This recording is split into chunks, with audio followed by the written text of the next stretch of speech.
Hi everybody, all my followers, be welcome to another video. Right, the video today is on this, and I actually had to go and have a look because I couldn't remember what this is a E250 2010 registered date 2010 250 with the 2.2 diesel engine, blah blah blah. The rest is not really, doesn't really matter.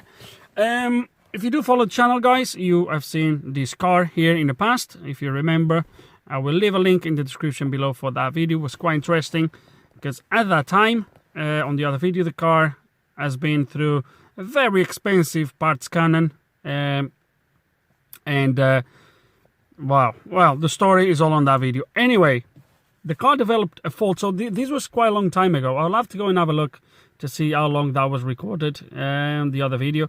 But anyway, the car developed now a different problem, which is the car is apparently, let me see if I get these right, the way the guy explained me. Apparently the car is really underpowered, sluggish, apparently jerks a little bit, kind of as if he's missing, until about 60 miles per hour, he reckons. After that, he said the car kind of drives just fine. The car has been elsewhere, but this time the guy hasn't spent any money yet. Maybe he learned the lesson last time. Yeah, he haven't spent any money yet, and he's been driving the car like this. What someone did was, apparently they unplugged something. The guy was not 100% sure what it was, he said, but with that part unplugged, he said the car drives way better. He said he's still a little bit underpowered, as if he's in limp mode. That was his words, because the engine light is on, and but the car doesn't jerk, and it drives fairly, he says. It drives better than with that part unplugged. So I don't know exactly what they unplugged. I don't even know if whoever unplugged that, if they were on the right track or if they was just messing around and they found that with that unplugged the car runs slightly better. Anyway, the guy was quoted £350 for the part plus the labor to repair it. The guy didn't want to go ahead. He spoke with me actually a couple of months back, but I was busy at the time. He dropped me the car actually on Christmas Day. That was 2 or 3 weeks ago. What day? Today is 8th of January 24, and he dropped me the car last year. Hey, last year, it's Christmas Day. Anyway, I couldn't touch it. We've been working on that. You might have seen, or you might will see the video for it. Quite relatively big job, I would say. Anyway, so yes, so that's why he said to me, I do confirm that the engine light is on, because this car was actually where that Focus is, which is going to be the next one in line, and I swapped the cars around and the engine light was definitely on. I've seen it, but I don't know what they unplugged. So I think the first thing I'm going to do, even before I plugged anything, I actually brought the maxi Cs with me, but I think I might not going to use the maxi Cs. I think I might go straight to Zentry or Das, because he's just going to give me straight information without me having to mess about. But I think even before that, we're going to go open the bonnet, give a quick inspection, see what we're dealing with, see what, if we can see what has been unplugged, and see if there's anything that we can see, and then we'll go from there.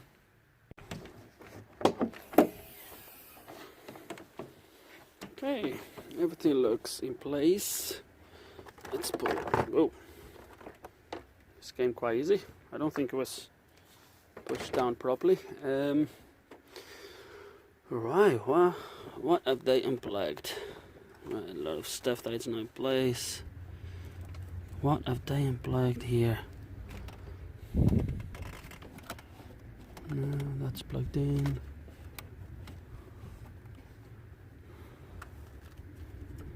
What was unplugged then?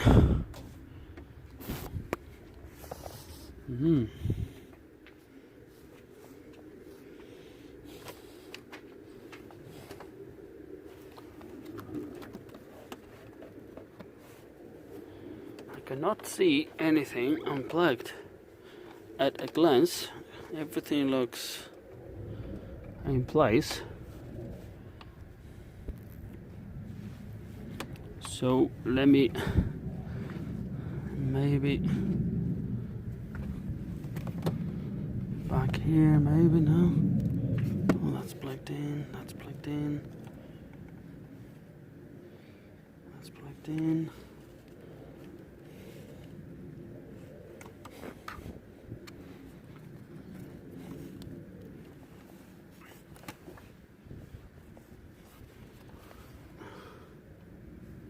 Everything looks plugged in. These comes here, these houses. That's plugged. Oh, that's the thing, that's plugged in.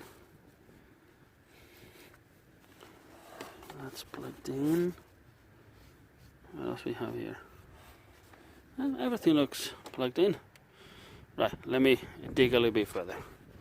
Okay, and I spent 2 minutes there. I couldn't really see anything at glance, anything unplugged. Everything's a little bit packed up, so they could have unplugged something underneath the car, maybe accessed from underneath. I'm not 100% sure. So what I've decided to do is I'm going to give it a quick scan with the MaxiCCs just to see if the MaxiCC shows me straight away what is unplugged. I haven't started the engine today yet, and I'm not going to start it just in case if I need to work on something. I don't want the car then to be hot, but we should be able to give a quick scan and see what the car is complaining about. Okay, so let's go. See what we have. A bit of glare from the interior lights, but that's a good one now. Last time I had the same issue. I'm not sure which one is. Hold on. Okay, and that was the first one. I don't know if it's going to show me here anything information, but it was the CDI D2, whatever that was. There is actually instructions on how to select the correct engine. This just shows the part numbers. It shows anything. There we go. I actually saw there. So CRD2 651 is the 651 engine. There we go. So anyway, this is not really important. It's not what we are after. So what we are after is this. So this is my codes. The charge movement flap position sensor switch, bank 1. The other ones are for the same sensor, but they are stored. So the charge movement flap position sensor, cylinder, what they refer to? Charge movement flap position. Which flaps? We're talking about what? Real flaps, P2015. Okay, I should have got the Zentry connected.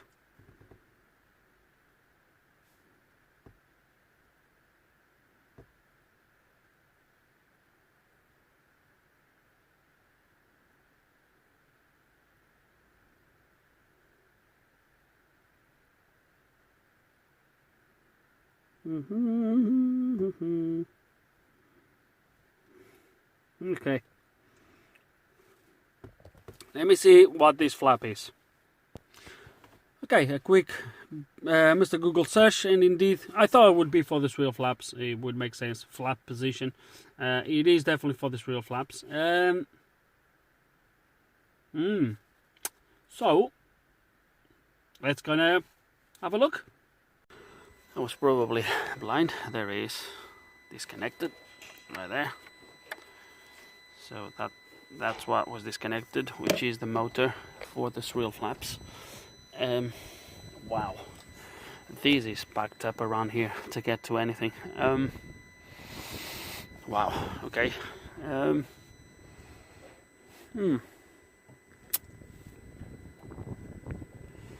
gonna guess. Might be wrong. I'm gonna guess it's gonna be full of carbon. Where is the link? You can't even see the link for the real flaps. Okay, let me try to investigate a little bit further. Okay, so the valve, I don't know if you're gonna be able to see it right there at the back. It's difficult to see. I see him there moving.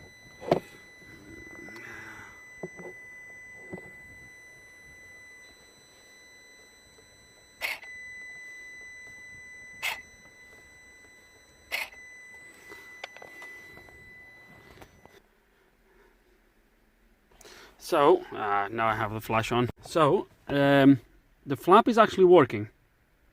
It's going to where it should be, but the only thing I'm seeing now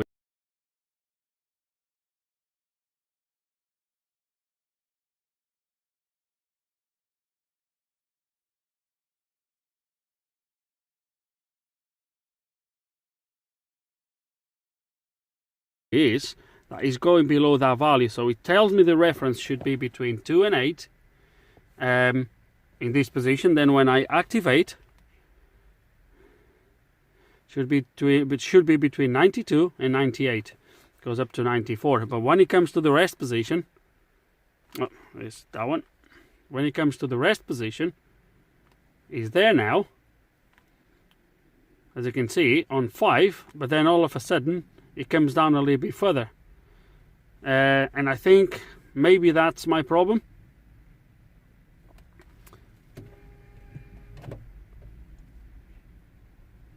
Is 100% working.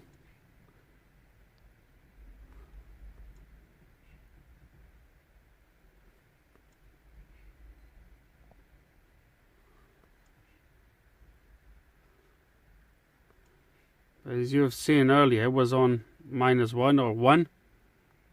Let's actually come out of here now. Try to go on my live data and see where that motor is right now.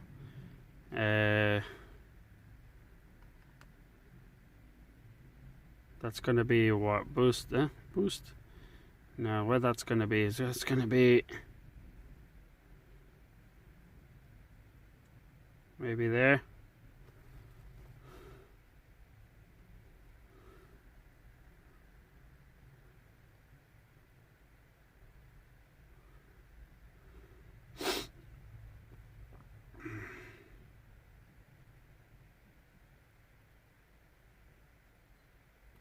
And it's closed. Charge, air, bypass. Will that be the one?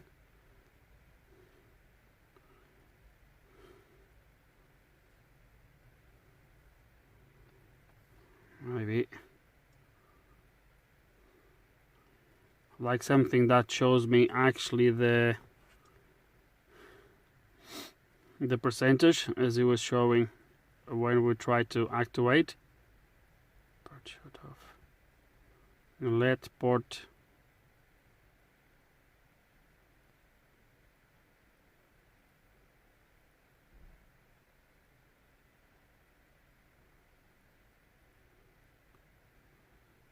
Will that be that one? Flap transducer. A bit complicated this thing is. Right, let me try to get sense of some of this stuff and then we'll carry on. Okay, as you can see, I've changed tools, and I just came here to do a teach in off the intake port shut off. I haven't cleared any codes yet. As you've seen, the result was successful. The codes are still all here. I'm going to try to see if I can clear these codes now. I think I might want to go for a test drive. All the codes are stored. I want to probably go for a test drive and see what codes comes back. So there is no codes at the moment. Let me actually start turning off.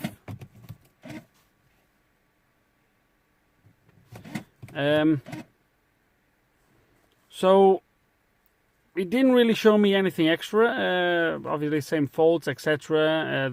The test that we did to activate the valve is exactly the same as you've seen on a Max CCs. There is really no difference. Okay, so no engine light now, obviously. I'm monitoring the fault codes, so this tool has a good thing because you can put this, and if any code comes back, it will show straight away. Yeah, that's pretty much it, really. So what am I going to do?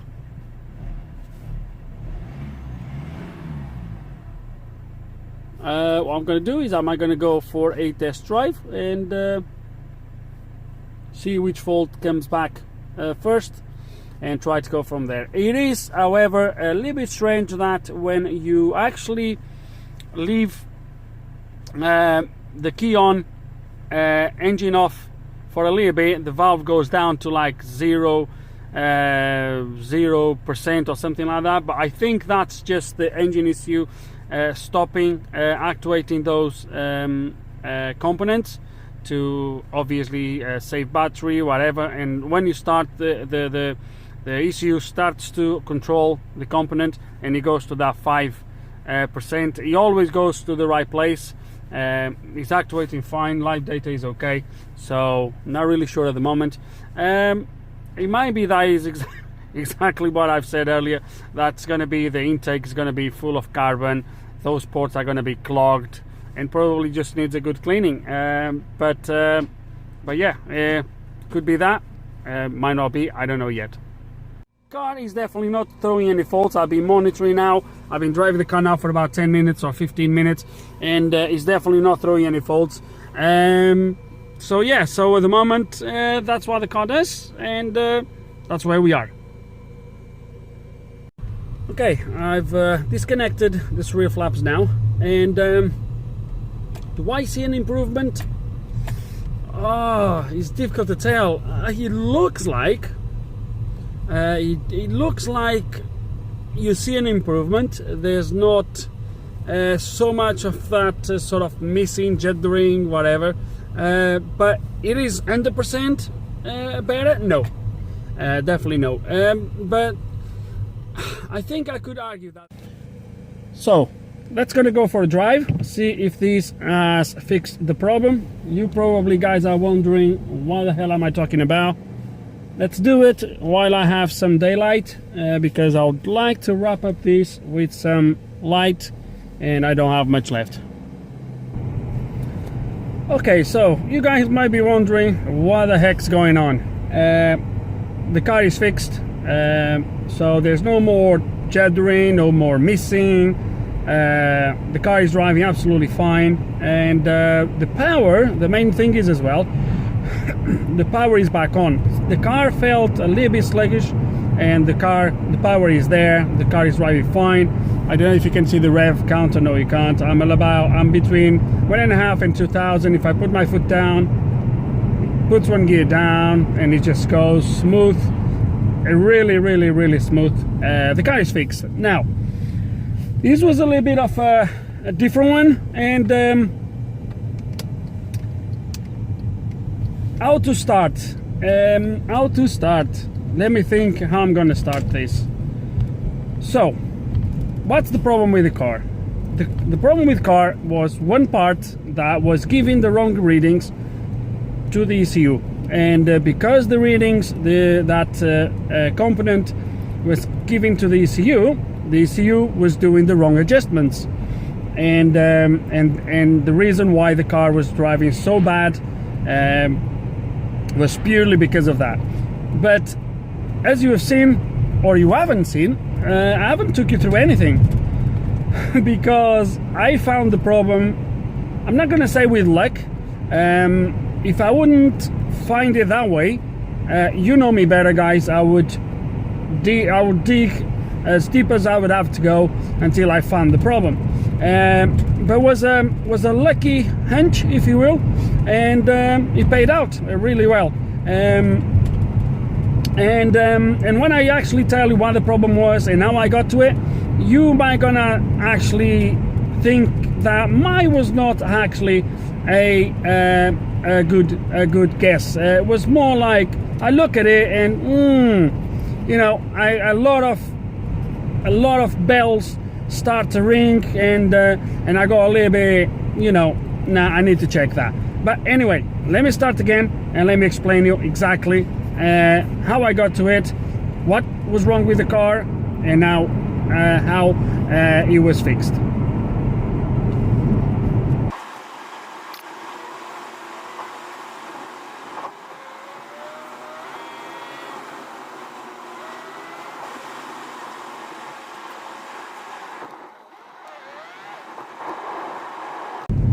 Okay, so was actually on these roads here, not just in here. I actually drove not far away from here, the opposite way. There is some dual carriageway roads, but was here as well, where the last time I recorded, which was not the last clip, obviously, the last time I worked on the car. If you go back and you look, you've seen that I've started to drive the car that day. It was about 2:30 in the afternoon. Believe me or not, I've been driving the car until about 5:30.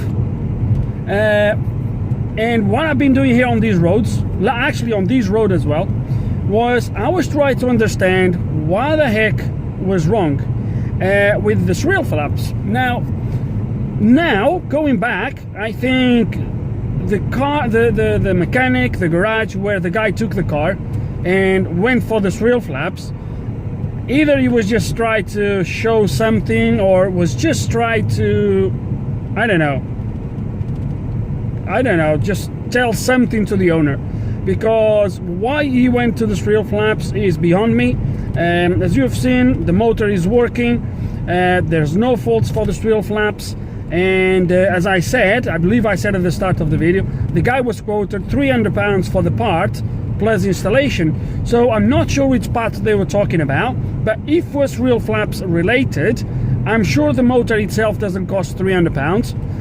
So I can only start to think maybe they were thinking about replacing the entire intake manifold. This manifold, as you might know, you might have seen on the engine, or you might know, is not easy to remove. There's a lot of stuff on the way that needs to come out. So £300. The guy was, if he would have gone ahead where he took the car initially, I can see the guy spent well over £500. And so far we spent £40, £39. But we'll get to that. So as I was driving here on this road, back and forth, I was trying to understand exactly what the car was doing. So I drove with the swirl flaps connected, and then I would drive, I would see what the car was doing, then I would stop. I got my torch with me, which I don't have it here now, it's at home, but I got my torch with me, and then I would stop somewhere where I could, open the bonnet, unplug the swirl flaps, drive again to see. I was trying to understand exactly what the car was doing and what the difference the car was doing with the swirl flaps connected or disconnected. And the truth is, guys, the car drove like a bag of crisps, either with the swirl flaps connected or disconnected. So when the guy said, and even I said, when I said, oh, it looks like there is an improvement, it really wasn't an improvement, to be honest with you. I think it was just in my head, but the car obviously behaved differently with the swirl flaps disconnected. And when the engine light comes on, I don't know if that was somehow restricting the car, or I'm not 100% sure. But what I've noticed was that the owner said to me that the car would drive like that until about 60 miles per hour, then would go fine. What I found, guys, was that the problem was not really speed related, was torque related. So if I, either with the swirl flaps connected, uh-oh, do I have a flat tire? I'm hoping not. Oh, damn it, I'm gonna have to stop somewhere. Right. With the swirl flaps connected or disconnected, what I found is that if I would drive really steady, so I'll just touch the pedal and it would go really slowly, the car would drive fine with no really missings or any funny behavior, and would drive fine. As soon as I would put my foot down, like asking for a lot of torque, it wouldn't matter if the swirl flaps were connected or disconnected, the car would just start to do what I've explained to you, and I think I've showed you back in the video. So the car would drive really, really bad, and obviously would do that until you would get to about 60-70 miles per hour, where to maintain that speed the car wouldn't need so much torque, if that makes sense. So was not so much speed related, was more torque related. But the funny thing was, as I was doing this connecting and disconnecting of the shrill flaps, one of the times, let me turn here because I need to check these tires. I'm getting a warning here for the tire pressure, and I need to see what the heck's going on. And I will stop there now, and I will take you through what I was saying next, what I found on one of the times when I was actually when I was disconnecting the shrill flaps, or connecting, I do not remember now anymore. But I'm gonna stop here.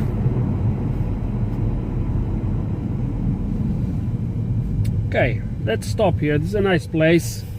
I think there is really no traffic around here. Yeah, this is just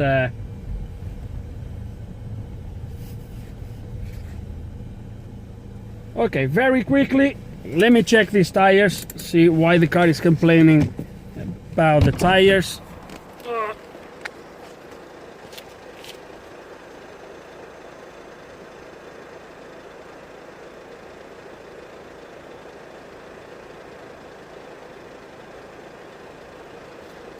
Okay, all the tires are inflated, which is a good sign. So, what we're gonna do next? Just hold a second. Okay, so the tires are okay. I might check the air pressure when I get home. This is in Portuguese. The owner of the car is Portuguese, so it just says the tires are to check the tire pressures. Anyway, so as I was saying, let me actually open the bonnet. Hold on, there's a car coming to here. Maybe. Let me go back a little bit, because otherwise I'm gonna be in the middle of the road. Man, you come to a place where you think there is no traffic and someone turns up. Really? Right, should be okay here, I think. Yeah, that's okay. So, okay, so I know it's going to be a little bit noisy, but what I want to show you is, so when I was doing all these plugging and unplugging of the shrill flaps, everything's plugged in now. So I will show you later on the tool, but I just want to show you that everything is plugged in. So as you can see there it is. So everything's plugged in. Actually, I need to push that tab on the underside to lock it in place. That's better. There it is. So everything's plugged in, guys. But one of the times when I was here doing that, remember, it was dark, and I was just stopping on the side of the road, etc. One of the times, as I was moving the torch across the engine, I looked at something and I thought, what? Aftermarket on this specific part. I didn't like to see that part being an aftermarket. I'm gonna put here now, I'm gonna try to put here some footage from the start of the video, of this video, where I've showed you the engine bay, and I want to see if you can see which part is not original anymore. Original is not the same as was here at the start of the video. Don't know if you can see which one is. So I'm gonna put footage from the other video, from the start and from now, and don't know if you can see the difference. Well, if you can't see it, I will show you in a minute. So when I've seen that part being an aftermarket part, I thought to myself, nah, I already said on other videos, I don't like specific or certain type of sensors to be aftermarket. They are just, a lot of them, they don't even worth the box they come in. The tolerance are wrong, the readings are not exactly the same. I'm not saying you can't get away, sometimes you get a good one, but the risk you take is just too big. So So I looked at that, and then I came inside the car. Obviously, that day I was driving with the start connected, and I came inside the car, and I came to see the live data of that particular part. And usually I'm looking for about 500. Obviously, that's gonna vary depending on the engine size, etc. But usually it's around 500 for a 2-liter. And then obviously it's going to be less depending on smaller engines, slightly higher on bigger engines. But on this particular engine, I was hoping to see about 500. And when I got to the live data, I got 300. And I thought, Jesus, that's a little bit low. That's definitely low. So I went back into the engine bay, and I unplugged that part. And guys, as soon as I unplug that, obviously the reading the ECU is going to give you once you unplug the part is going to give you a calculated value. So the ECU calculates that value because that part is not getting the readings from that sensor. So what he's going to do is he's going to calculate what the reading should be based on all the other factors. And guys, the car drove beautifully, no problems at all. Obviously he threw engine light straight away, but he drove absolutely perfect, no problems at all. I'm gonna show you now what part it was, and if you haven't seen yet when I showed you the engine bay from before and from now, if you haven't seen it, I will show you what it was. And that was it. That is the part that you probably have seen in there, like in this position. You can probably still see, you might have seen this sort of shading gradient here, not shading, this shiny label here. So yeah, this is an aftermarket airflow meter, and and the readings was about 300, and now we have 500 milligrams per stroke. And I'm gonna come here just to show you that we have no codes. There we go, guys. No trouble codes, no problems at all with the car, and the car drives absolutely perfect now, no problems at all. And yeah, purely because this thing was giving the wrong reading to the ECU, and therefore the ECU was making adjustments based on the readings of this, which from what I've seen, the readings were too low. So I'm guessing the ECU was cutting the fuel based on the mass, on the air mass readings of this thing. So yeah, I got lucky in the way I got to it, because literally, guys, and I swear for God, as soon as I looked, I thought, as I was passing the torch, I looked at the airflow meter and I thought, that's an aftermarket airflow meter. And I thought, I hate these things being aftermarket. And as I said, guy, I unplugged it, and then the rest I already told you. So the airflow meter in there at the moment is an original airflow meter, but it's a used airflow meter. So at the moment, the owner of the car is in Portugal. I've tried to reach him. He didn't answer the phone. Don't know if he couldn't answer the phone or whatever, just went straight to voicemail. So, and the guy is coming back, I think it's next week, he's coming back from holidays, ready to pick up the car. And because I couldn't reach him, I thought, I didn't know what he wants to do. So I took the risk myself, and I bought a second-hand genuine airflow meter. Actually, I might show you the airflow meter and the part number in there. There's two part numbers. I think they are both compatible. Well, they are both compatible with this engine, but there is two airflow meters numbers from what I've seen. And yeah, that fixed the car, and that's it really. So let me just show you the airflow meter, the one I've put in there, and I'll show you which one was.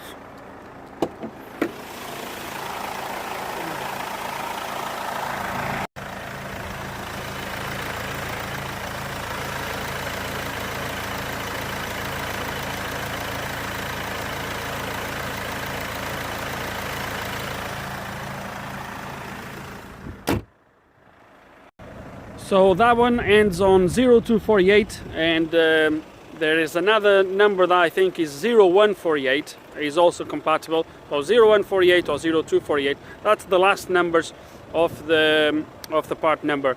I can't remember now the other ones, but I think it's there. When I've showed you, I think it's right above, you have the number anyway. So that's it for this video really, guys. In the end, a bad airflow meter causing this issue, and problem is fixed. So guys, with no further ado, from here in the middle of these fields, look at that, it's cold today. Right, so from here, I hope you enjoyed the video. Hope you learned something. If you do still have any questions or any comments, you know exactly how it works, guys. Just put them below. And like always, thank you for watching.